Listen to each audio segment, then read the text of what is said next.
এই যে রাস্তার অবস্থা, কি করে যাব? এই যে বাইক, অসম্ভব যাওয়া। 2-3 বার সমস্যাও হয়েছে।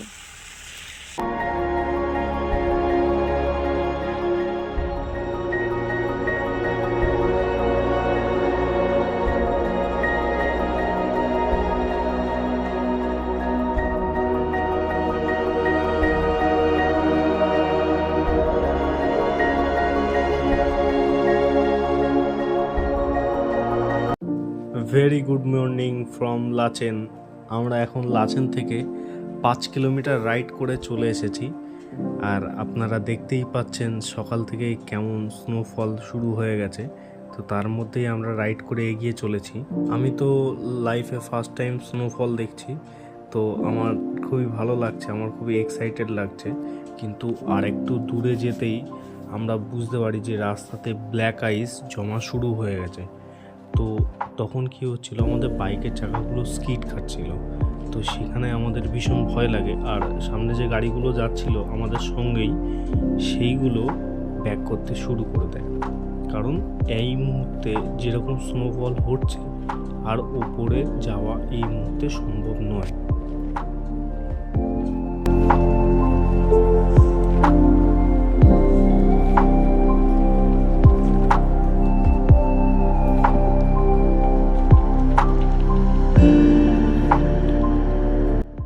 বাইক রাইড শুরু করার পর থেকেই একটা স্বপ্ন দেখতে শুরু করি।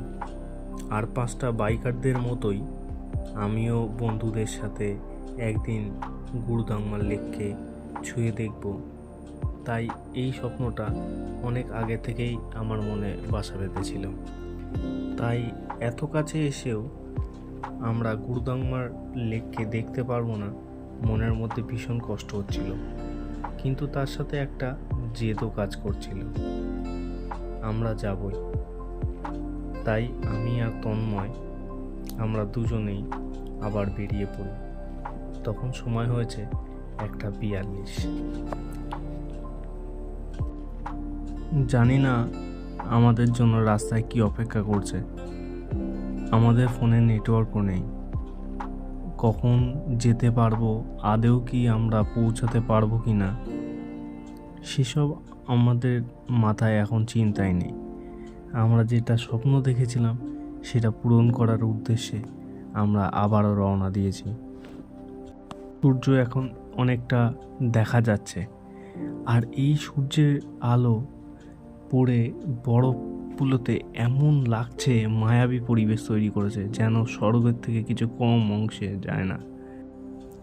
রাস্তাতে যতটা এগাচ্ছি আমরা দেখছি আমরা দুজন ছাড়া রাস্তাতে আর কেউ নেই, কাউকেই আমরা দেখতে পাচ্ছি না। রাস্তাটা এতটাই ফাঁকা যেন মনে হচ্ছে ভুল করে আমরা দুজন স্বর্গের রাস্তায় ঢুকে পড়েছি। আমরা যেদিকেই তাকাচ্ছি না কেন সেদিকেই দেখছি বড় বড় পাহাড় আর গাছগাছলা, তার উপরে বরফ কেমন পড়ে রয়েছে। এই যেন এক মায়াবী পরিবেশ।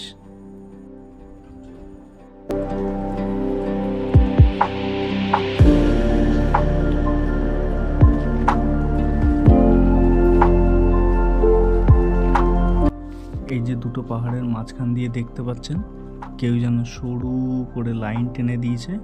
এটাই হচ্ছে গুরুদাংমা যাওয়ার মেইন রাস্তা। 2022 সালে এখানেই ক্লাউড ব্লাস্ট হয়েছিল। এই রাস্তাটা দেখতে পাচ্ছেন যেটা পাশ দিয়ে বয়ে চলেছে, এটাই হচ্ছে লাচেন রিভার। এই লাচেন রিভারই পুরো রাস্তাটাকে ধুয়ে নিয়ে চলে গেছিলো।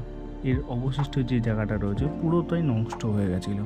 এটা আবার নতুন করে কনস্ট্রাকশন হচ্ছে, এটার কাজ চলছে। এই যে জায়গাটা ছিল, এই জায়গাটা খুবই ভয়ঙ্কর। এটার রাস্তাটা মানে উপর দিয়ে জল বয়ে নেমে চলেছে, আর এতটা পিচ্ছিল আর বড় বড় পাথর রয়েছে, আমাদের বাইক স্কিড হয়ে এখানে পড়েও গেছে। আমরা যতই এগিয়ে চলেছি আমাদের আশেপাশে প্রকৃতি যেন আমাদেরকে আরও অবাক করে তুলেছে। আমরা যেরকম ভয়ঙ্কর অভিজ্ঞতার সম্মুখীন হচ্ছি, তার সাথে প্রকৃতি আমাদেরকে এমন দৃশ্য দেখাচ্ছে, আমাদের কষ্ট, ক্লান্তি, আমাদের সব কিছুই যেন এই বরফ গলা জলের মতো আমাদের ধুয়ে চলে যাচ্ছে। আমরা যতই এগিয়ে চলেছি আমাদের উদ্বেগ আরও তত বেশি বাড়ছে। জানি না আরও উপরে কী আছে। আমরা মোটামুটি গুরুদাম্মার লেকে কাছাকাছি, প্রায় এখনও 30 কিলোমিটার দূরে আছি। ওখানে কবরুল আর সৌভিক এখনও রুমেই আছে, ওদেরকে শরীরটা খুব টায়ার্ড। আমরা মোটামুটি উঠে এসেছি, আপাতত মোটামুটি আমরা চলে এসেছি প্রায় 40 কিলোমিটার। আর এখান থেকে 25-30 কিলোমিটার বাকি আছে গুরুদাম্মার লেক। হ্যাঁ, এই যে খুব সুন্দর মজা করছি আমরা এখানে, কিছু করার নেই, আমরা যেতে পারছি না। হয়তো এই যে রাস্তার অবস্থা কি করে যাব, এই যে বাইক, অসম্ভব যাওয়া। 2-3 বার সমস্যাও হয়েছে। হ্যাঁ, আমাদেরকে 2-3 বার সমস্যা হয়েছে, হয়তো আমরা আর যেতে পারবো না। এই যে গাড়ি 4 চাকা যাচ্ছি যখন, তারাও খুব কষ্ট করে যাচ্ছে।